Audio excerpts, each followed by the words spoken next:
Chhattisgarh SI भर्ती को लेकर बड़ी खबर आई है। उनके लिए बहुत बड़ी खुशखबरी ये है कि सरकार ने रिजल्ट जारी कर दिया। जो रिजल्ट रुकी हुई थी 2018 में भर्ती शुरू हुआ था और 6 साल बाद एक लंबे इंतजार के बाद अब वो रिजल्ट जारी हुआ है। लगातार वो धरना दे रहे थे, धरना प्रदर्शन कर रहे थे, भीख मांग मांग के अपना विरोध जाहिर कर रहे थे। कहीं पे साफ सफाई, मुंडन से लेके हर वो पैतरे आजमा के देख रहे थे। विजय शर्मा गृह मंत्री का बंगला वो लोग घेर के रखे थे।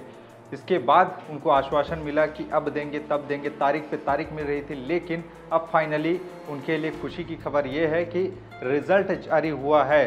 और इस बार जो 975 पद थे, 975 पदों के लिए 959 कैंडिडेटों का चयन हुआ है। यानी कि जो 975 पद थे, 975 के 975 पात्र नहीं निकल पाए और 959 पात्र जो इंटरव्यू दिया था, जिन्होंने क्वालिफाई किया है, उनको चयन किया गया है। आपको बता दें, इस पूरे जो प्रकरण है 2018 में नोटिफिकेशन आता है 600 पदों के लिए, उसके बाद में थोड़ा सा उसमें फिर इजाफा किया जाता है और ऐसे करते करते वो 975 तक चला जाता है।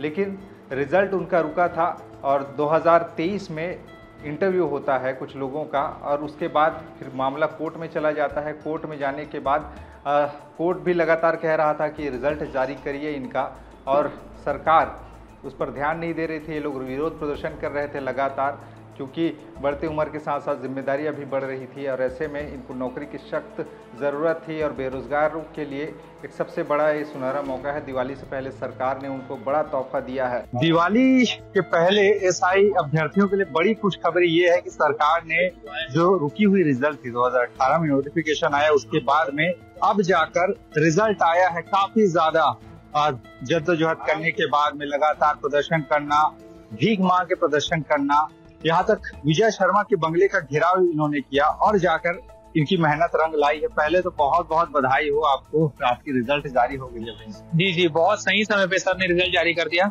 हम माननीय मंत्री जी का बहुत बहुत दिल से धन्यवाद करते हैं कि हमारा रिजल्ट जारी कर दिया। दिवाली के शुभ अवसर पर हमारा रिजल्ट आ गया। हम गृह मंत्री जी को बहुत बहुत धन्यवाद करना चाहते हैं।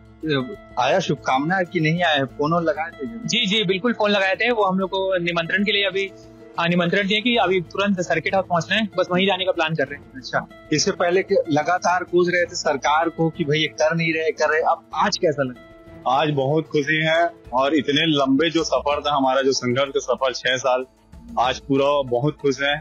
सरकार को बहुत बहुत धन्यवाद देते हैं और आप जितने मीडिया बंधु हैं, आप लोग ने हमारे बातों को, मुद्दों को पूरा उठाया, सरकार सामने रखा, इसके लिए आप लोग को भी बहुत बहुत धन्यवाद और बहुत खुशी लग रहा है। आज 975 पद थे, उसमें से 959 है ना?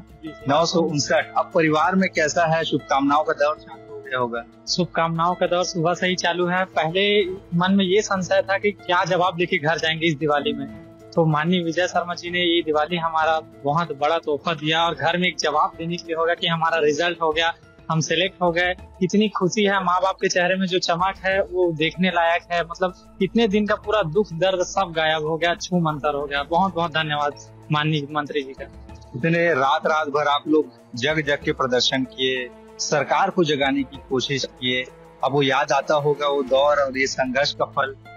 जी सर, कहीं ना कहीं सर हमें सरकार के ऊपर भी भरोसा था। अब जैसे कि डेट के ऊपर डेट दे रहे हैं, जरूर कह रहे थे, उन्होंने भी बोला था कि कुछ इसमें टेक्निकल है, लेकिन सर ने जो अभी पिछले 2-3 दिनों से जो कमेंट किया था, उसके हिसाब से उन्होंने वही टाइम से हमें रिजल्ट दे दिया सर।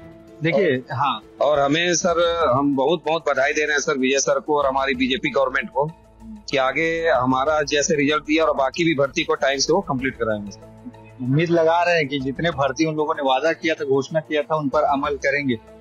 आप कहाँ के रहने वाले? मैं यही रायपुर का ही, रायपुर में रहता हूँ। अब कैसा लग रहा है? क्योंकि अब नौकरी, बहुत खुशी हो रही है। सर के ऊपर उम्मीद थी हमें, भाजपा सरकार के ऊपर, कि हमारा रिजल्ट आएगा और अच्छे समय में रिजल्ट आया है ताकि दिवाली भी हम खुशी खुशी मना सके। हाँ। और सर का बहुत धन्यवाद है और पूरी भाजपा का धन्यवाद करना चाहूंगा मैं कि उन्होंने हमारा सपोर्ट किया और हमारा रिजल्ट जल्दी से जारी किया। इस बार जो रिजल्ट आया है उसमें 959 कैंडिडेट का चयन हुआ है, जिसमें से एसआई सूबेदार से लेके हर वो जो विभाग हैं उनमें भर्तियां की जा रही है। और मैं आपको बताऊं, 6 साल पहले यानी कि एसआई भर्ती के नोटिफिकेशन आया था, यानी 2018 में। उसके बाद जो संशोधित हुआ, 2021 में विज्ञापन आया, संशोधित विज्ञापन, और तब पदों की संख्या बढ़कर 975 चली गई थी। उसके बाद में 2018 में नोटिफिकेशन आता है 600 पदों की भर्ती के लिए। उसके बाद में उस समय 600 पद थे। 2021 में जब एक संशोधित विज्ञापन और आता है जिसमें जो पद हैं उसको बढ़ाया जाता है और कुल पद हो जाते हैं 975। 975 होने के बाद में कैंडिडेट उसमें परीक्षा में बैठते। प्रारंभिक परीक्षा हुई, मुख्य परीक्षा हुआ, शारीरिक दक्षता भी उसमें टेस्ट किया गया। उसके बाद इंटरव्यू हुए और इंटरव्यू में कुल 978 कैंडिडेट शामिल हुए थे और उसके बाद में ये मामला कोर्ट में पहुंच गया। लेकिन कोर्ट के निर्देश पर 375 पुरुष कैंडिडेट को फिजिकल टेस्ट के लिए फिर बुलाया गया, जिनमें से 9 जुलाई 2024 को परीक्षा आयोजित की जाती है फिजिकल टेस्ट की, जिसमें से 58 जो अभ्यर्थी हैं वो क्वालिफाई होते हैं। और उसके बाद 975 पदों में के लिए कुल जो कैंडिडेट हो जाते हैं 1436 कैंडिडेट हो जाते हैं 975 पदों के लिए। उसके बाद ये मामला लटका था और लगातार मांग कर रहे थे कि कब रिज़ल्ट आएगा। लगातार वो लोग धरना दे रहे थे, तूता में थे, यहाँ तक राजधानी रायपुर के अलग अलग हिस्सों में थे। ट्रैफिक सड़कों पर घूम घूम कर भीख मांग रहे थे, कहीं पर मुंडन कार्यक्रम करवा रहे थे तो कहीं पर झाड़ू लगा के अपना विरोध प्रदर्शन कर रहे थे। बावजूद इसके रिज़ल्ट नहीं आ रहा था। इसके बाद उन्होंने विजय शर्मा का बंगला, गृह मंत्री विजय शर्मा का बंगला घेरने पहुँच गए और वहाँ से भी पुलिस ने उनको खदेड़ दिया। तमाम आश्वासन के बाद में अब तारीख पे तारीख मिल रहा था और फाइनली अब रिज़ल्ट आया है। और ये मोटा मोटी बात है कि इस बार रिज़ल्ट आया है। कई विरोध प्रदर्शन करने के बाद में अब उनके चेहरे पर चमक दिखाई दे रही होगी। युवाओं की आवाज़ को उठाने के लिए हम भी लगातार प्रयास करते रहे हैं और हम इनको कवर करते रहे हैं। भीख मांगने से लेके इनका विरोध प्रदर्शन, विजय शर्मा के बंगले तक जाना और पुलिस का उठा के उनको ले जाना, ऐसे तमाम जो इंसिडेंट्स हुए इनके साथ में इन बीते कुछ दिनों में, उसको भी हमने कवर किया और हम भी लगातार इनकी आवाज़ उठाते रहे। और शायद यही कारण है कि मीडिया का दबाव बना और फाइनली सरकार को इनके आगे झुकना पड़ा और जो रिज़ल्ट जो इनका हक था वो इनको मिला है। हम लोग भी लगातार ऐसे ज़मीनी पत्रकारिता कर रहे हैं और दिखा रहे हैं जनता के आम जो मुद्दे हैं, जो ज़मीनी मुद्दे हैं उनको उठा रहे हैं और सरकार तक पहुंचाने की कोशिश करते हैं। अगर आपको हमारे प्रयास, हमारा ये संघर्ष अच्छा लगता है तो प्लीज़ हमें सपोर्ट कीजिए, हमारे चैनल को सब्सक्राइब कीजिए ताकि हम आपके हौसलों से चल सकें। बाकी और भी खबरें हैं जिनके लिए बने रहिए छत्तीसगढ़ के साथ। नमस्कार।